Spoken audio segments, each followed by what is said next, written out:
सोने की चिड़िया। वहां के नाच रंग में मस्त होकर वह भी अपना काम भूल गया। यहाँ तक कि उसे घर लौटने की भी सुध न रही। अंत में सबसे छोटे राजकुमार ने राजा से कहा कि मैं सोने की चिड़िया की खोज में जाऊंगा।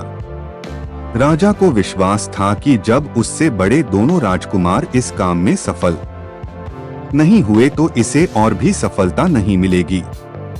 लेकिन उसके जिद करने पर राजा ने उसे इजाजत दे दी। छोटा राजकुमार तैयार होकर सोने की चिड़िया की खोज में निकला। जंगल में उसे भी लोमड़ी मिली। राजकुमार ने लोमड़ी की बात को ध्यान से सुना और लोमड़ी से कहा, ठीक है, तुम जैसे कह रही हो मैं वैसा ही करूंगा। अब तुम जाओ, मैं तुम्हें नहीं मारूंगा। इस पर लोमड़ी खुश होकर बोली, तुम सबसे अच्छे लड़के मालूम होते हो। तुमने मेरी बात का मजाक नहीं उड़ाया और मुझ पर तीर नहीं चलाया। मैं तुमसे खुश हूँ और तुम्हारी मदद करूंगी। आओ तुम मेरी पूंछ पर बैठ जाओ। मैं तुम्हें उस सराय तक पहुंचा देती हूँ। देखते देखते लोमड़ी की पूंछ काफी बड़ी हो गई और राजकुमार उस पर बैठ गया। उसके बैठते ही लोमड़ी हवा में उड़ने लगी और थोड़ी ही देर में मैदानों और पहाड़ों को पार करके उसी गांव में जा पहुंची।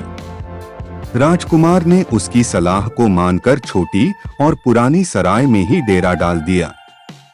वह दूसरी सजी सजाई सराय से दूर ही रहा। दूसरे दिन सुबह उठकर जब वह आगे बढ़ा तो कुछ दूर चलने पर उसे वह लोमड़ी फिर से रास्ते में मिल गई। लोमड़ी ने उससे कहा, अब मैं तुम्हें बताती हूँ कि आगे तुम्हें क्या करना चाहिए। तुम सीधे चलो। आगे चलने पर तुम्हें एक बहुत बड़ा किला मिलेगा जिस पर सिपाही लोग पहरा दे रहे होंगे। तुम सिपाहियों से डरना मत और सीधे अंदर चले जाना, क्योंकि वे इस समय सो रहे होंगे। तुम बेधड़क होकर किले में घुसते चले जाना और उनके कमरों को पार करते हुए उस जगह पहुंच जाना जहां लकड़ी के एक मामूली से पिंजरे में सोने की चिड़िया बंद है। तुम चिड़िया को पिंजरे सहित उठाकर किले से बाहर ले आना। लेकिन एक बात याद रखना, चिड़िया के पिंजरे के पास ही एक बहुत सुंदर सा सोने का पिंजरा भी रखा होगा। तुम भूलकर भी चिड़िया को उस पिंजरे में मत रखना, मगर तुम उसे लकड़ी के पिंजरे में से निकालकर सोने के पिंजरे में रखने की कोशिश करोगे तो बाद में पछताओगे। यह कहकर लोमड़ी ने राजकुमार को फिर से अपनी पूंछ पर बिठाया और थोड़ी ही देर में उसको किले के पास पहुंचा दिया। राजकुमार ने किले का पास जाकर देखा कि सचमुच उसके पहरेदार सो रहे थे। वह बिना डरे सीधा महल में घुस गया और थोड़ी ही देर बाद वह उस कमरे में जा पहुंचा जहां सोने की चिड़िया एक पिंजरे में बैठी हुई थी। पिंजरे के पास ही सोने के 3 सेब पड़े हुए थे। इन सेबों को देखकर राजकुमार ने फौरन पहचान लिया कि ये सेब उसके पिता के बाग के ही थे। सोने की चिड़िया इतनी सुंदर थी कि राजकुमार उसको देखता ही रह गया। वह उसको उठाकर लाने ही वाला था कि उसकी नजर पास ही पड़े एक सुंदर से पिंजरे पर पड़ी। वह पिंजरा बहुत सुंदर था और उसमें तरह तरह के कीमती पत्थर जड़े हुए थे। सोने की चिड़िया के लिए वही पिंजरा ठीक मालूम पड़ता था। राजकुमार लोमड़ी की बात को भूल गया और उसने सोने की चिड़िया को लकड़ी के पिंजरे से निकालकर सोने के पिंजरे में बंद कर दिया। लेकिन नए पिंजरे में आते ही चिड़िया ने खूब जोर जोर से शोर मचाना शुरू कर दिया। राजकुमार पिंजरे को उठाकर कमरे से बाहर भी नहीं निकल पाया था कि बहुत से सिपाही कमरे में घुस आए और उन्होंने राजकुमार को पकड़ लिया। अब राजकुमार को अपनी भूल का पता चला। उसे याद आया कि लोमड़ी ने उससे क्या कहा था। लेकिन अब क्या हो सकता था। सिपाही उसे खींचते हुए राजा के दरबार में ले गए। राजा के पूछने पर राजकुमार ने सारी बात कह सुनाई। राजा बोला, तुम मेरे महल में चोरी करने के लिए घुसे थे। मैं तुमको माफ नहीं कर सकता। तुम्हें फांसी की सजा दी जाएगी। लेकिन मैं तुम्हें एक मौका देता हूँ। अगर तुम मेरे लिए सोने का घोड़ा ला दो तो मैं न सिर्फ तुम्हें छोड़ दूंगा बल्कि सोने की चिड़िया भी तुमको दे दूंगा। राजकुमार को अपनी जान बचाने के लिए राजा की शर्त माननी पड़ी। अब वह सोने के घोड़े की तलाश में निकला। किले के बाहर जाने पर उसने देखा कि लोमड़ी उसका इंतजार कर रही है। उसने लोमड़ी को सारी बातें बताईं। लोमड़ी ने निराश होते हुए कहा, मैं अब तुम्हारी कोई मदद नहीं करूंगी। तुमने मेरे कहने के अनुसार नहीं किया। मैंने जिस तरह से कहा था, अगर तुम उस तरह से काम करते तो इस मुसीबत में नहीं फंसते और सोने की चिड़िया तुम्हें मिल जाती। राजकुमार बोला, इस बार मुझे माफ कर दो, मुझसे गलती हो गई। मेरा काम तुम्हारी सहायता के बिना नहीं चलेगा। मुझे राजा ने सोने का घोड़ा लाने के लिए कहा है, वरना वह मुझे फांसी पर चढ़ा देगा। लोमड़ी ने कहा, खैर मैं तुम्हें माफ करती हूँ। अब तुम ऐसा करो कि मेरी पूंछ पर बैठकर सीधे चले चलो।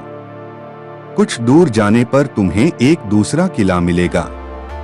उसी किले की घुड़साल में तुम्हें सोने का घोड़ा बंधा हुआ मिलेगा। महल के नौकर चाकर सब सो रहे होंगे। तुम चुपचाप जाना और घोड़े को खोल लेना। लेकिन एक बात याद रखना, वहाँ घोड़े के पास ही घोड़े पर कसने के लिए 2 जीनें रखी होंगी। उसमें से एक तो पुरानी चमड़े की जीन होगी और दूसरी सोने की जीन होगी। तुम सोने की जीन को छूना भी मत और उस घोड़े पर पुरानी चमड़े की जीन को कसकर सवार हो जाना और उसे दौड़ते हुए किले से बाहर चले आना। राजकुमार ने वादा किया कि वह ठीक ठीक वैसा ही करेगा। लोमड़ी ने उसको अपनी पूंछ पर बैठाया और कुछ ही देर में वह उसे ले किले के पास जा पहुंची। किले के पास पहुंचते ही लोमड़ी ने उसे नीचे उतारा और फिर वहां से चली गई।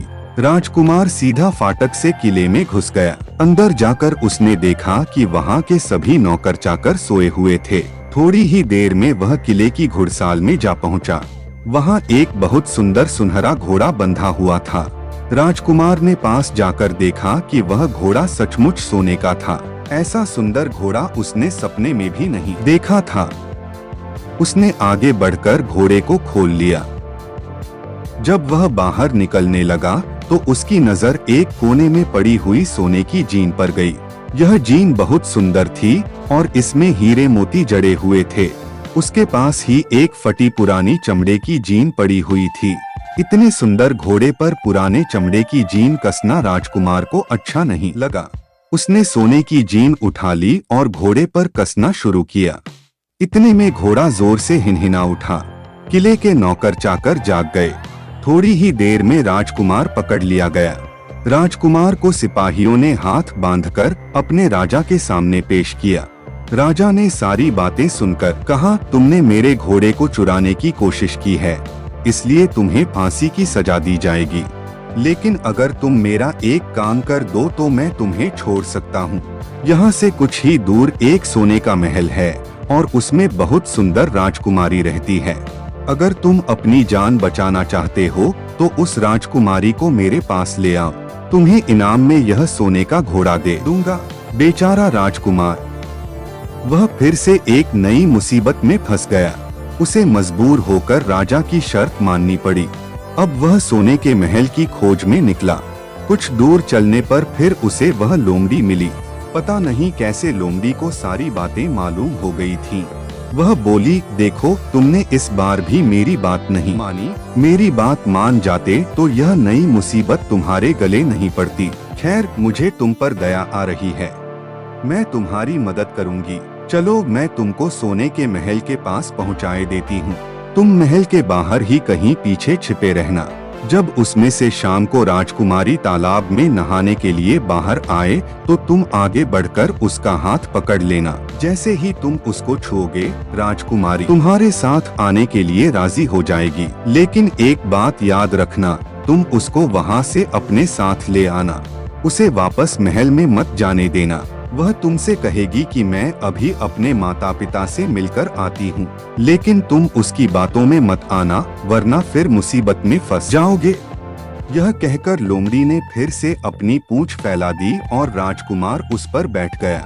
देखते देखते लोमड़ी हवा में उड़ती हुई कुछ देर बाद सोने के महल के पास जा पहुंची। महल के पास पहुंचते ही राजकुमार एक पेड़ की आड़ में छिपकर बैठ गया। शाम को जब राजकुमारी नहाने के लिए किले से बाहर आई तो राजकुमार ने हिम्मत करके आगे बढ़कर उसका हाथ पकड़ लिया। उसके छूते ही राजकुमारी उसके साथ चलने के लिए तैयार हो गई। वह बोली, राजकुमार, तुम मुझे जहाँ भी ले जाना चाहोगे मैं तुम्हारे साथ चलूंगी, लेकिन मुझे थोड़ी देर के लिए अपने माता पिता से मिल आने दो। राजकुमार ने कहा, नहीं, यह नहीं होगा, तुम्हें तुरंत मेरे साथ चलना पड़ेगा। लेकिन राजकुमारी रोने लगी। इतनी सुंदर राजकुमारी को रोते देखकर राजकुमार का मन पिघल गया। अंत में वह राजी हो गया और बोला, जाओ, थोड़ी देर के लिए माता पिता से मिल आओ, लेकिन फिर तुरंत बाहर चली आना। लेकिन राजकुमारी ने जैसे ही किले में पैर रखा, किले के पहरेदार जाग गए और उन्होंने राजकुमार को पकड़ लिया। राजकुमार बहुत पछताया, लेकिन अब क्या हो सकता था। सिपाहियों ने उसे अपने राजा के सामने पेश किया। राजा बहुत निराश था। उसने उसी वक्त हुक्म दिया, इस राजकुमार को फौरन फांसी पर चढ़ा दिया जाए। यह सुनकर राजकुमार रोने गिड़गिड़ाने लगा। इस पर राजा ने थोड़ी देर विचार करने के बाद कहा, मैं अपनी आज्ञा वापस नहीं ले सकता, लेकिन अगर तुम मेरा एक काम कर दो तो तुम्हारी जान बच सकती है। हमारे किले के ठीक सामने यह जो बड़ा पहाड़ है, इसके कारण हमारे किले की सुंदरता नष्ट होती है। अगर तुम 8 दिन में इस पहाड़ को खोदकर साफ कर दो तो हम तुम्हें क्षमा कर देंगे और राजकुमारी का विवाह तुम्हारे साथ कर देंगे। राजकुमार किले के बाहर आकर पहाड़ को देखने लगा। उसके हाथ में एक छोटी सी कुदाली थी। उसकी समझ में नहीं आ रहा था कि इतना बड़ा पहाड़ 8 दिन में वह कैसे खोद सकेगा। फिर भी उसे अपनी जान तो बचानी ही थी, इसलिए वह पहाड़ खोदने लगा। धीरे धीरे 7 दिन बीत गए। इतने दिन तक लगातार खोदने पर भी पहाड़ का सिर्फ एक कोना ही खोद सका। वह दुखी होकर बैठ गया। उसे अब अपने पर बहुत अधिक क्रोध आ रहा था। वह मन में कहने लगा कि अगर मैंने लोमड़ी की बात मान ली होती तो कितना अच्छा होता। लोमड़ी ने मुझको हर बार ठीक सलाह दी और मैं हर बार उसका कहना न मानकर नई से नई मुसीबत में फंस जाता हूँ। राजकुमार इस तरह सिर झुकाए बैठा था कि अचानक उसे अपने पैरों के पास लोमड़ी की पूंछ हिलती दिखाई दी। तो दोस्तों, कैसी लगी कहानी? आगे की कहानी सुनने के लिए बने रहे हमारे चैनल पर। तो वीडियो को लाइक, शेयर और चैनल को सब्सक्राइब करना ना भूलिए। और हमारी अगली कहानी सुनने के लिए बेल नोटिफिकेशन को ऑल पे सेट कर दे। मिलते हैं पार्ट 3 में। धन्यवाद।